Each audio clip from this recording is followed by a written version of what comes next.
मैं सरकार का ध्यान बम पटाखों की ओर दिलाना चाहता हूं। अब 4 नवंबर यानी लगभग 4 महीने बाकी हैं दीपावली को। अब बड़ी बड़ी फैक्ट्रियों में बम पटाखे प्रचुर मात्रा में बन करके तैयार हो चुके होंगे, वह लबालब फैक्ट्रियां भर चुकी होंगी। अब पटाखों पर कोई आपत्ति नहीं है।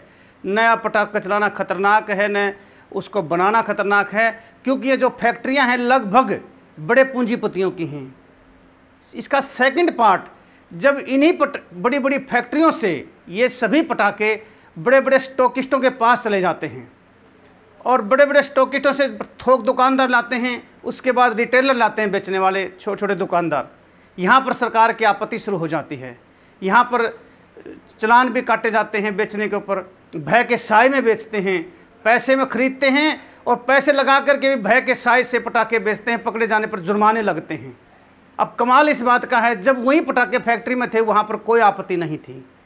बड़े मज़े की बात, जब इन्हीं पटाखों को, जिस कस्टमर ने इन पटाखों को जला करके ख़त्म करना है, जिसके लिए पटाखे बने थे फैक्ट्रियों में, और उसके बाद थोक विक्रेता रिटेलर जो भी लाया कस्टमर के लिए है सब कुछ, वो एक कस्टमर पैसे दे करके भय के साए में लुक छुप करके पटाखे खरीदता है।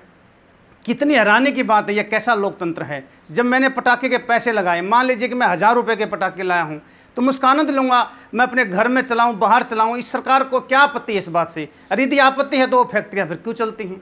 अब इतने बड़े देश में किसी व्यक्ति ने आज तक सरकार से ये नहीं पूछा, जब पटाखे चलाना खतरनाक है, बेचना अपराध है, अवैध है, जुर्माने लगते हैं, फिर सरकार फैक्ट्रियों को परमिशन क्यों देती है? क्यों दुकानदारों को बदीन माटी करती है?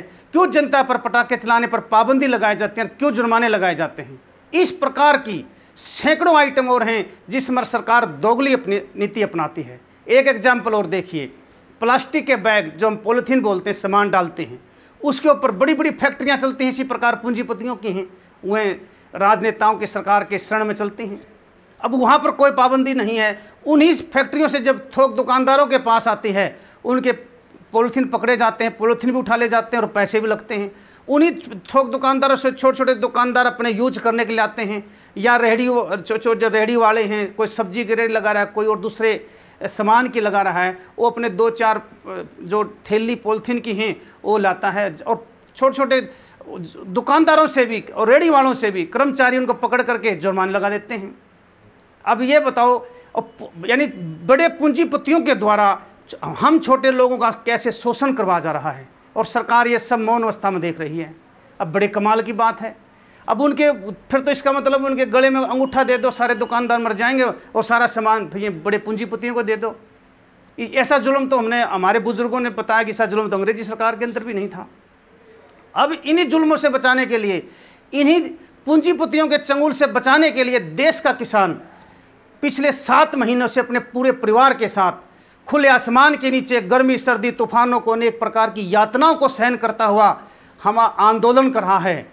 और इस आंदोलन के दौरान 700 किसानों ने अपनी शहादत भी दी है।